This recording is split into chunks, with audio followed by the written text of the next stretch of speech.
नमस्कार, naukinews.com में आपका स्वागत है। प्रधानमंत्री जी जो रास्ता भटके हैं वो तो मैंने कल ही आपको बता दिया, लेकिन प्रधानमंत्री जी जब ये कहकर लौटे कि मेरी जान बच गई, मैं वापस जा रहा हूँ, धन्यवाद कह देना मुख्यमंत्री को। तो ये पूरा घटनाक्रम प्राइम मिनिस्टर सिक्योरिटी ब्रीच के नाम पे लगातार डिस्कस हो रहा है और सारा डिस्कशन जो हो रहा है वो कुछ एक ख़ास चीज़ों के आसपास हो रहा है। और जो जानकार लोग हैं, जो सुरक्षा के, मैंने बहुत सारे लोगों से चर्चा की जो इन सब चीज़ों को समझते हैं, इस पे डिस्कस करते हैं, इसके बारे में उनको जानकारी है, इससे जुड़े रहे हैं। मैंने कहा जानने की कोशिश करूं कि ये एक्चुअल मसला क्या है, कि 3-4 दिनों से ये चल रहा है कि एसपीजी, कोई कह रहा है एसपीजी जिम्मेदार है, कोई कह रहा है स्टेट जिम्मेदार है। तो आज मैंने उस बारे में बात की, बहुत सारी जानकारियाँ आपके लिए निकाल के लाया हूँ। उम्मीद करता हूँ आपको कुछ नया जानने को मिलेगा जो अभी तक इतने सारे मीडिया, सोशल मीडिया में शायद न मिल पाया हो।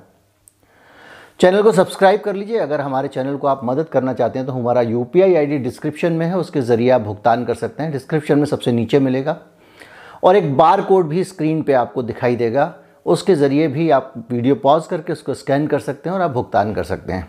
कहीं मत जाइए, चैनल को सब्सक्राइब कर लीजिए। मैं लौट के आता हूँ, फिर बातचीत शुरू करते हैं।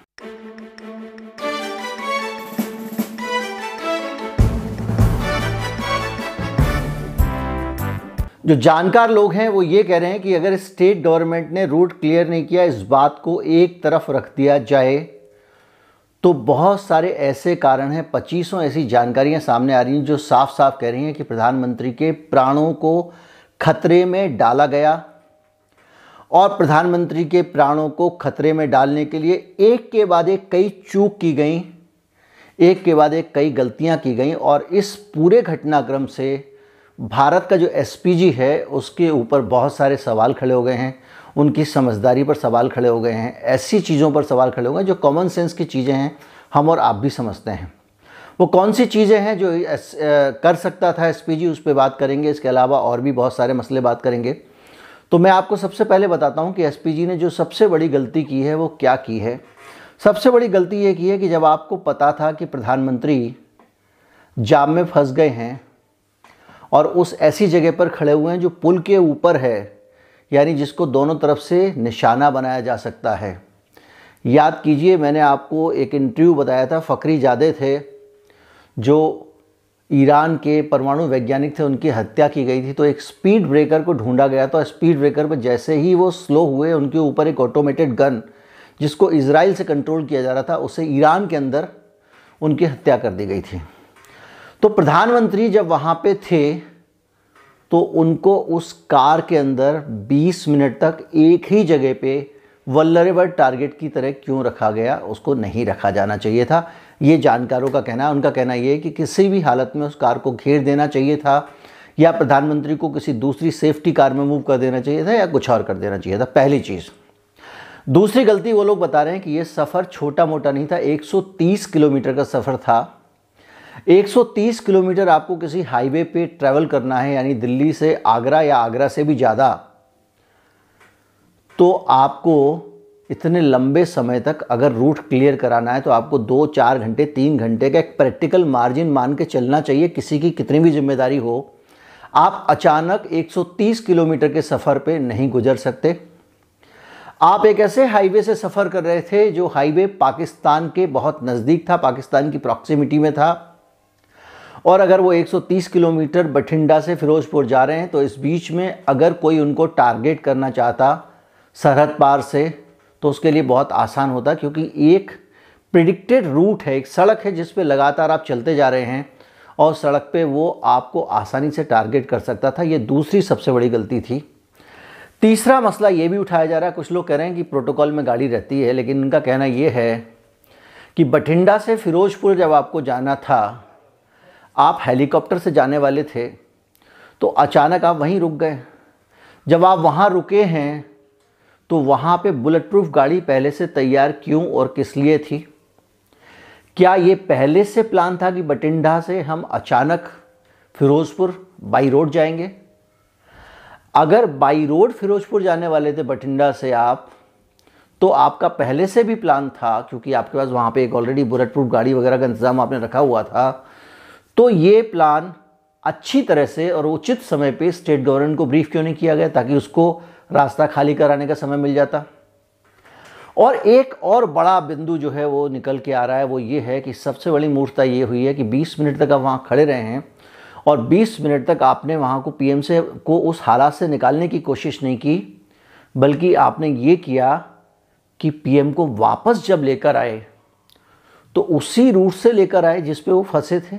जब सबको मालूम था ये रूट है, लौटते समय भी कुछ किसान उस रूट पर पहुंच सकते थे, क्योंकि ये रूट लोगों को मालूम था कि यहीं से पीएम आए हैं और वापस जा रहे हैं। आजकल टेलीफोन का ज़माना है, आजकल इंटरनेट का ज़माना है, और आप फिर दोबारा से सड़क से उस आदमी को लेके गए जिसकी जान में पर भयंकर खतरा है, और सड़क से लेकर उस आदमी को जाते हैं बाकायदा दोबारा एयरपोर्ट के लिए।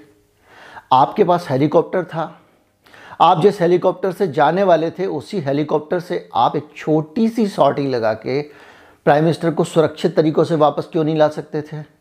ये सारे मसले उठ रहे हैं जिनको बहुत ज़्यादा इम्पोर्टेंट लोग कह रहे हैं कि ये बहुत सारे गलत फैसले, एक ही दिन में कई गलत फैसले हुए हैं जो नहीं होने चाहिए थे, और ये सारे फैसले एसपीजी से जुड़े हुए हैं, ना कि स्टेट गवर्नमेंट से जुड़े हुए। स्टेट गवर्नमेंट ज़्यादा से ज़्यादा ये कर सकती थी कि जहाँ पर प्रधानमंत्री ठहरे थे उसके आसपास पुलिस फोर्स लगा देती ताकि दूर दूर तक कोई ना आ सके, लेकिन उसके लिए भी आपको समय चाहिए होता है। कुछ चीज़ें ऐसी हैं जो इंसान कर रहा है तो इंसान ही करेगा और इंसान की रफ्तार से ही करेगा, भले ही आप कितनी भी अर्जेंसी कर दें, इंसान को ट्रेन कर देंगे थोड़ा जल्दी कर देगा। एक जानकारी नहीं मिल पा रही है, जो जानकारी सबसे इम्पॉर्टेंट जानकारी है, और ये पूरा डिस्कशन, पूरी की पूरी बातें उस जानकारी के आसपास घूम रही हैं। बहुत छोटी जानकारी लेकिन बहुत अहम जानकारी है। वो कौन अधिकारी था जिससे प्रधानमंत्री ने कहा कि अपने मुख्यमंत्री को धन्यवाद बोलना, मैं जान बचाकर वापस आ गया हूँ, मैं सुरक्षित वापस आ गया हूँ? वो कौन अधिकारी था? उस अधिकारी से किसकी मौजूदगी में प्रधानमंत्री ने ये बात कही? ये दूसरी चीज़। और तीसरी चीज़ जो सबसे अहम है वो ये है कि जब अधिकारी ने ये बात कही थी अधिकारी से मोदी जी ने, तो मोदी जी एक अधिकारी से क्या कह रहे हैं? उस पूरे सिक्योरिटी कॉर्डन के बीच में वो बात तत्काल, मतलब क्विक, इधर मोदी जी के साथ ये पूरा हादसा हुआ, 1 घंटे के अंदर पूरे हिंदुस्तान में मीडिया पे कैसे आ जाती है।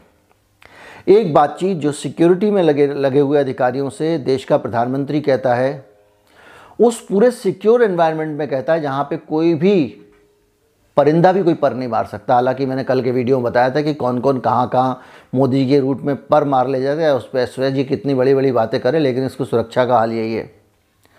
उस पूरे माहौल के बीच में कौन जाकर प्रधानमंत्री की बातें सुनाया? क्या कोई फोटोग्राफर था? क्या कोई कैमरामैन था जो वहाँ पर मौजूद था? आखिर प्रधानमंत्री ने किससे ये कहा और ये बात बाहर कैसे आई? ये 2 चीज़ें हैं।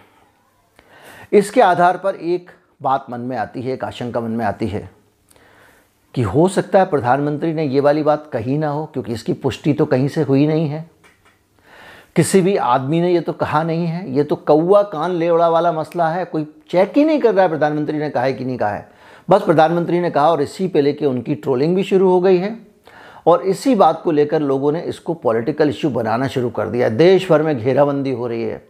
पंजाब के उप मुख्यमंत्री को बीजेपी के कार्यकर्ताओं ने घेर लिया, वो बाहर आए हर हर मोदी का नारे लगा के और छूटकर और चले गए उसी तरीके से जिस तरीके की तजवीज़ चन्नी साहब कर रहे थे कि भाई आप बातचीत करके सुलझा के मामले को निकाल सकते थे। तो प्रधानमंत्री वाले मामले को भी इस बातचीत करके सुलझाने की वो कोशिश कर रहे थे, ऐसा उनका दावा है। लेकिन 20 मिनट तक प्रधानमंत्री एक जगह खड़े रहे, ये सही बात है, और ऐसी जगह खड़े रहे जहाँ उनको खड़े नहीं रहना चाहिए था। बहुत सारी फिल्मों में यही होता है, जाम लगा दिया जाता है किसी वीआईपी को अगर ट्रैक करना हो तो इस सारी चीज़ के बीच में फंसे रहे। लेकिन ये बात समझ में नहीं आती है कि ये बात बाहर कैसे निकली, और ये बात उन्होंने कही कि नहीं कही कि अपने मुख्यमंत्री को कहना मैं जान बचा कर आ गया। हो सकता है मोदी जी ने ये बात नहीं कही हो, लेकिन ये डायलॉग हर जगह बेचा जा रहा है, इसकी मार्केटिंग हो रही है। इस डायलॉग का एक पॉलिटिकल खिचड़ा बनाने की कोशिश की जा रही है, जिसको कि जगह जगह बेचा जाएगा, बांटा जाएगा। मध्य प्रदेश के मुख्यमंत्री ने प्रधानमंत्री मोदी के लिए महामृत्युंजय जाप करा दिया।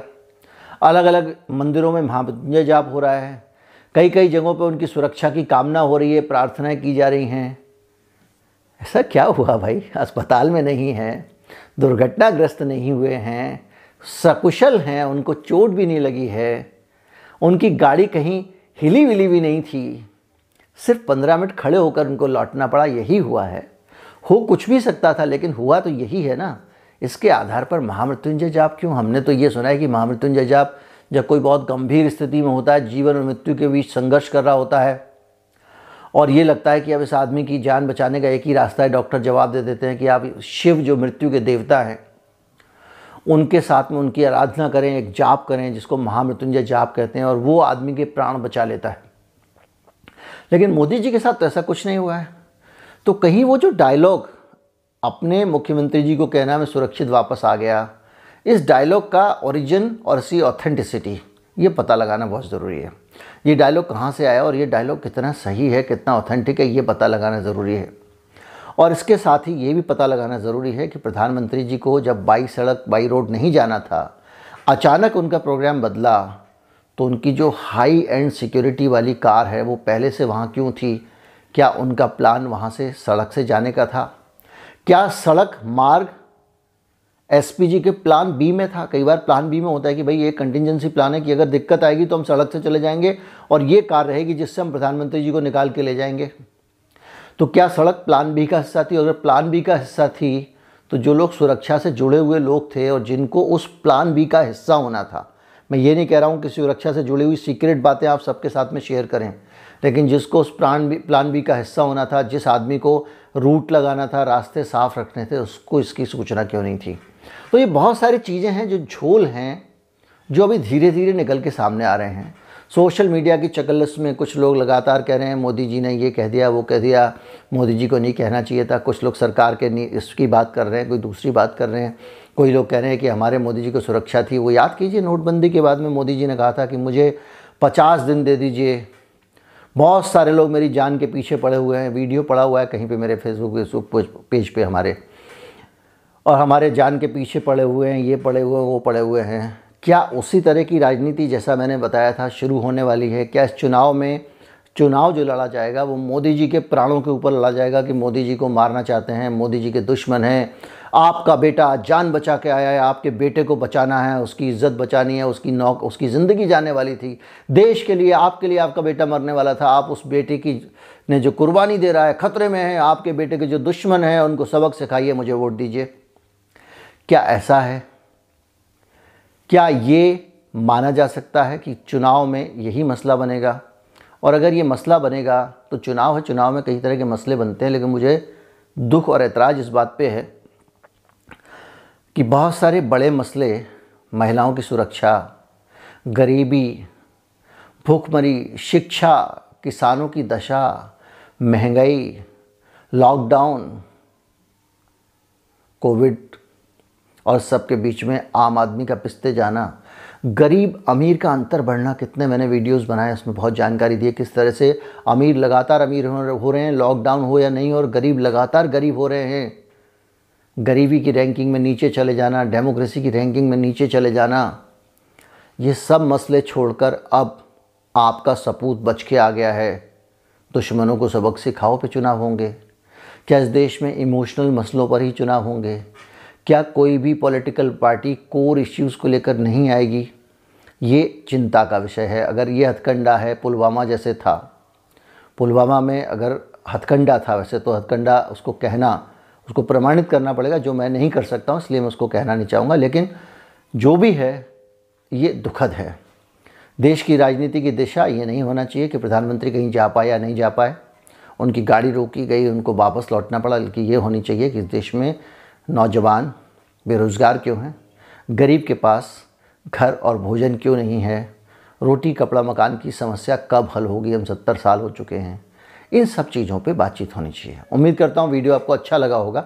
अगर अच्छा लगा हो तो ज़्यादा से ज़्यादा लोगों तक पहुँचाएँ। चैनल को सब्सक्राइब अगर नहीं किया है तो कर लें। नमस्कार, जय हिंद।